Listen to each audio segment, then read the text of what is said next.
Kita mungkin bisa mengenali ada berbagai macam ajaran palsu, ajaran sesat. Tapi setelah kita mengenal ada ajaran-ajaran palsu tertentu, kita akan segera menemukan bahwa ada lagi ajaran palsu baru yang muncul di tengah lingkungan orang percaya. Dan kita akan menemukan diri kita kebingungan apakah ajaran ini benar atau tidak. Tapi Bapak Ibu Saudara, hanya ada satu ajaran yang benar di tengah banyaknya ajaran palsu. Satu kebenaran yang pasti, dan itu berasal dari Alkitab kita yang adalah firman Allah itu sendiri. Dan waktu kita tahu satu ajaran yang sehat dan benar itu, kita dapat dengan mudah mengatakan mana ajaran yang sehat dan mana ajaran yang palsu. Karena ajaran yang palsu tentu ajaran yang tidak sesuai dengan ajaran yang sehat yang sudah kita pelajari. Maka Bapak Ibu Saudara, kita butuh untuk kenal ajaran yang sehat sampai detailnya demi membedakannya dengan ajaran palsu. Kita perlu tahu apa yang Alkitab kita ini katakan, karena ini adalah sumber kita untuk mengenal Allah dan kehendaknya. Waktu kita tahu apa yang Allah firmankan lewat Alkitab, maka kita bisa tahu mana yang bukan firman Allah, mana yang jadi kehendak Allah dan mana yang bukan. Karena tentunya apa yang bukan kehendak Allah adalah apa yang tidak sesuai dengan Alkitab. Tapi yang jadi pertanyaannya untuk kita semua, apakah kita sungguh-sungguh berakar kuat pada Alkitab? Atau pertanyaan yang jadi perenungan kita sesuai dengan tema khotbah kita adalah, di manakah letak Alkitab dalam hidup kita saat ini? Bapak Ibu Saudara, surat Titus ini ditulis untuk rekan pelayanannya Titus. Sebagai rekan pelayanan Paulus yang terpercaya, Titus diminta untuk melayani di salah satu kota Yunani yang terkenal saat itu, dan itu adalah kota Kreta. Kota ini sangat kental dengan budaya Yunani dan penyembahan terhadap dewa Zeus di sana. Ini juga yang membuat orang Kreta punya label sebagai kota yang sangat tidak aman dan dipenuhi dengan berbagai tindakan kriminal. Dan bukan hanya Alkitab yang mengatakan itu, karena Paulus pun tampaknya mengutip tulisan yang berasal dari orang Kreta yang mengatakan orang Kreta adalah pembohong, binatang buas, pelahap yang malas. Bapak Ibu Saudara, sehancur dan sebobrok itu kehidupan orang Kreta sampai dibandingkan dengan perilaku hewan buas. Dan di tengah situasi inilah Tuhan memakai pelayanan Paulus sehingga kita melihat ada kekristenan yang bertumbuh di kota ini. Tapi penginjilan itu tidak serta-merta membuat orang Kreta, jemaat Kreta ini bebas dari tantangan. Di tengah jemaat yang baru saja bertobat, masih bayi rohani, mereka harus menghadapi banyak tantangan berupa ajaran palsu. Bapak Ibu Saudara, sebagai bayi rohani tentu masih banyak hal yang perlu jemaat Kreta pelajari, bukan untuk bertumbuh. Mereka butuh waktu untuk mendalami firman Tuhan, mereka butuh PA, mereka butuh kelompok pemuridan, bahkan mungkin mereka butuh kelompok shine sebenarnya untuk bertumbuh, untuk berakar. Mereka butuh seminar apologetika. Tapi justru di tengah situasi inilah, di tengah keadaan mereka yang masih bayi rohani, mereka justru harus menghadapi adanya ajaran palsu. Kita tidak tahu secara pasti ajaran palsu seperti apa yang muncul di tengah-tengah mereka, tapi ajaran palsu itu tampak begitu jelas dalam gaya hidup beberapa orang setiap harinya. Bapak Ibu Saudara, Paulus menyadari kalau di antara jemaat Kreta sudah banyak orang yang hidup dengan tidak tertib. Mereka melakukannya, dan yang melakukannya justru adalah para pemimpin jemaat di Kreta. Dengan omongan mereka, mereka menyesatkan orang lain juga. Mereka mengaku kenal Allah, tapi dalam hidup mereka, perbuatan mereka menyangkal Allah. Mereka dikatakan keji, mereka tidak taat, mereka tidak sanggup berbuat apa yang baik. Bapak Ibu Saudara, hidup jemaat Kreta ini lebih banyak kemiripan dengan budaya orang Kreta saat itu. Mereka tidak ada bedanya dengan orang-orang Kreta yang mendewakan Zeus pada saat itu. Padahal Tuhan yang mereka sembah jauh berbeda daripada dewa Zeus ini. Bagi orang Kreta, Zeus adalah dewa yang memang sepanjang hidupnya sering berbohong demi mendapatkan apa yang dia mau demi mencapai tujuannya. Maka tidak mengherankan kalau mereka juga mengikuti apa yang dilakukan oleh dewa mereka. Tetapi Allah yang dipercaya oleh orang Kristen bukankah jauh berbeda dengan Zeus? Allah adalah Tuhan yang tidak pernah berbohong, yang adil dan kudus. Allah yang disembah orang Kristen adalah Allah yang benar. Maka sudah seharusnya apa yang dipercaya oleh orang Kristen terlihat juga dalam kehidupan orang Kristen. Tapi yang terjadi justru tidak demikian. Sekalipun jemaat Kreta mengakui diri mereka adalah pengikut Kristus, orang-orang Kristen, hidup mereka sama sekali tidak mencerminkan firman Tuhan. Gaya hidup mereka lebih bersesuaian dengan budaya orang Kreta yang saat itu dicap sebagai pembohong, dicap sebagai binatang buas, dicap sebagai pelahap yang malas. Dan hidup jemaat Kreta saat itu berbanding terbalik dengan firman Tuhan. Dan karena jemaat Kreta saat itu melakukan ibadah dan persekutuan di rumah-rumah, mereka lebih banyak ibadah rayon, maka komunitas yang paling pertama terpengaruh oleh ajaran palsu ini adalah keluarga. Mungkin bagi jemaat Kreta saat itu wajar-wajar saja karena budaya mereka pun melakukan segala bentuk penipuan. Tapi Bapak Ibu Saudara, jika dilihat lagi, kita justru menyaksikan bagaimana budaya itu lebih mengatur gaya hidup mereka dibandingkan firman Tuhan itu sendiri. Firman Tuhan hanya jadi sebuah pengakuan tanpa mengubah kehidupan jemaat Kreta. Firman Tuhan hanya sebuah informasi, tapi tidak mentransformasi, dan lebih buruk lagi, firman Tuhan itu sudah dimodifikasi, diedit, diubah sedemikian rupa sehingga menguntungkan mereka dan dapat digunakan untuk menipu sesama orang Kristen yang ada di Kreta. Maka Bapak Ibu Saudara, bukan firman Tuhan yang menguasai jemaat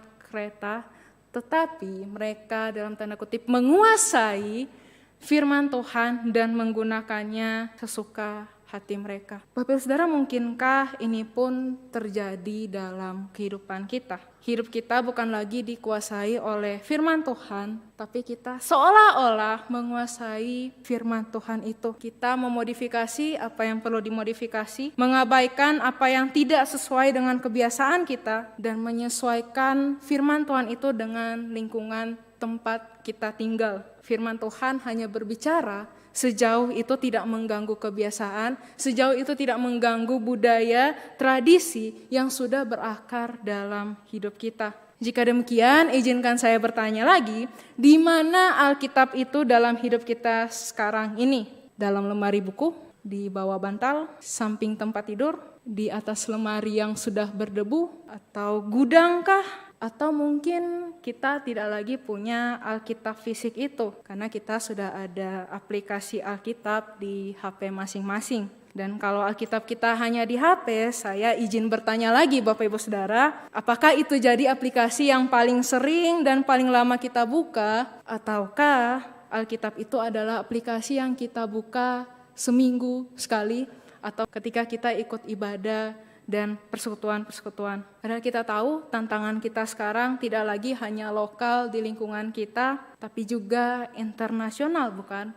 Kita sudah hidup di dunia digital, ada sosial media, kita nonton film, ada juga YouTube, dan apapun yang kita baca serta nonton membawa pesannya masing-masing yang dapat mempengaruhi kita, dan kemungkinan besar itu tidak sesuai dengan firman Tuhan. Bapak Ibu Saudara, kita tidak perlu menunggu ada ajaran sesat atau bidat masuk ke gereja, karena ajaran sesat, ajaran yang salah dan tidak sehat itu bisa ada di genggaman tangan kita, begitu dekat dengan jari kita.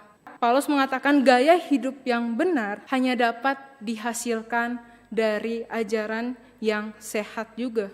Dan Paulus di sini memakai konteks keluarga, karena keluarga menjadi kelompok yang paling pertama dipengaruhi oleh setiap ajaran yang masuk. Paulus mau supaya setiap perilaku dan gaya hidup dari masing-masing orang dalam keluarga perlu bersesuaian dengan ajaran yang sehat itu. Gaya hidup yang sesuai dengan kehendak Allah hanya bisa terjadi ketika ajaran yang sehat itu sudah tertanam dalam hidup seseorang. Ajaran yang sesuai dengan firman Tuhan, ajaran yang sejalan dengan Injil itu sendiri. Maka Bapak Ibu Saudara, Paulus kemudian membagi instruksinya ini berdasarkan kelompok orang yang biasanya pada umumnya ada dalam sebuah keluarga pada zaman itu. Ada laki-laki yang lebih tua, ada perempuan yang lebih tua, ada laki-laki yang lebih muda, perempuan yang lebih muda, dan juga hamba. Dan setiap kelompok ini diberikan instruksi yang berbeda dan unik oleh Paulus. Karena Paulus ingin mengatakan Injil itu tidak hanya berdampak secara umum atau hanya kepada orang-orang tertentu saja. Karena Injil itu seharusnya berdampak pada setiap kelompok orang dalam setiap area kehidupannya. Injil itu mentransformasi laki-laki yang lebih tua yang adalah kepala keluarga dalam sebuah keluarga sehingga mereka menjadi laki-laki yang hidup sederhana, terhormat, bijaksana, sehat dalam iman, dalam kasih, dan dalam ketekunan. Injil juga mentransformasi setiap perempuan yang lebih tua sehingga mereka menjadi perempuan yang beribadah, yang tidak memfitnah, tidak menjadi hamba anggur, cakap mengajar yang baik, dan mendidik perempuan muda. Injil itu juga mentransformasi perempuan yang muda sehingga ketika mereka dididik oleh perempuan yang lebih tua, mereka dapat mengasihi suami dan anak mereka, hidup bijaksana dan suci, rajin mengatur rumah tangga, baik hati, dan taat pada suaminya. Injil itu juga mentransformasi laki-laki yang masih muda sehingga mereka pun dapat menguasai diri. Bapak Ibu Saudara, perilaku atau gaya hidup yang dituliskan oleh Paulus ini untuk setiap kelompok orang merupakan sebuah gaya hidup yang sebenarnya berbanding terbalik dengan gaya hidup orang Kreta. Ketika orang-orang Kreta tidak dapat mengendalikan diri, hidup bebas, menipu, bahkan kecanduan alkohol, Paulus mau supaya mereka hidup 180 derajat berbeda dari hidup orang Kreta. Apa yang jemaat Kreta percayai itu 180 derajat berbeda dengan apa yang dipercayai oleh orang Kreta. Maka kehidupan jemaat Kreta pun sudah seharusnya kontras dengan kehidupan orang Kreta saat Alkitab itu harusnya ada di atas kita, di atas kepala kita, karena Alkitab akan jadi otoritas tertinggi dalam hidup kita yang menilai, mengevaluasi, mengatur, dan kita tunduk di bawah otoritas firman Allah. Tapi Alkitab itu juga bisa dikatakan ada di bawah kita, karena Alkitab itu jadi dasar yang teguh di mana kita berpijak sehingga kita berjalan di jalan yang benar, berpegang pada ajaran yang sehat dan mampu membedakan antara ajaran yang sehat dan ajaran yang palsu. Bapak Ibu Saudara, kalau selama ini Alkitab itu masih disimpan berdebu di dalam hidup kita, maka ini adalah firman Tuhan yang jadi seruan untuk mengembalikan Alkitab itu pada tempatnya. Dia jadi otoritas yang tertinggi dalam hidup kita dan dia jadi dasar yang teguh di mana kita berdiri. Bukan Alkitab yang menyesuaikan dengan hidup kita, tapi kita yang perlu diubahkan melalui setiap pembacaan Alkitab. Dan sesuai dengan instruksi Paulus juga, Bapak Ibu Saudara, kita memulainya dari kelompok yang paling dekat dengan hidup kita. Dan itu adalah keluarga kita. Bapak Ibu Saudara, tidak bisa disangkali siapa keluarga kita akan berpengaruh besar, akan seperti apa kita ke depannya. Saya seorang Natalia tumbuh besar di keluarga sebagai anak yang ketiga. Tentu saya menghabiskan waktu 4 tahun lebih di kampus, jauh dari keluarga, menjalani pembentukan di kampus. Tapi Bapak Ibu Saudara, sebelum saya tinggal di kampus 4 tahun lebih, saya tinggal di rumah bersama orang tua saya kurang lebih 18 tahun. Dan itu bukanlah waktu yang singkat, bukan? Saya belajar dari orang tua saya bisa aktif di gereja karena orang tua saya belajar kerja dari orang tua saya. Bahkan Bapak Ibu Saudara, saya bisa bedakan yang mana bawang putih, bawang merah, bawang bombay, daun kemangi, daun jeruk, dan segala jenis rempah-rempah itu juga karena mama saya masak di rumah dan saya sering nemenin mama belanja. Saya belajar banyak dari orang tua saya dipengaruhi oleh keluarga saya. Saya sangat berpengaruh dalam kehidupan saya sebagai seorang anak. Maka Bapak Ibu Saudara, sebegitu berpengaruh keluarga kita, sampai Paulus sendiri pun meminta Titus untuk memulai gaya hidup yang bersesuaian dengan ajaran yang sehat itu dari keluarga-keluarga di jemaat Kreta. Bapak Ibu Saudara, bagi kita yang sudah punya keluarga, biarlah instruksi Paulus ini juga kita bisa terapkan dalam hidup kita. Sebagai orang tua, biarlah kita pertama-tama diubahkan oleh Injil itu dan berakar kuat di dalamnya, sehingga kita menjadi orang tua yang bijaksana, yang sofron, yang mengutamakan kehendak Allah, dan kita pun mampu mengajarkannya kepada anak-anak yang sudah dipercayakan kepada kita.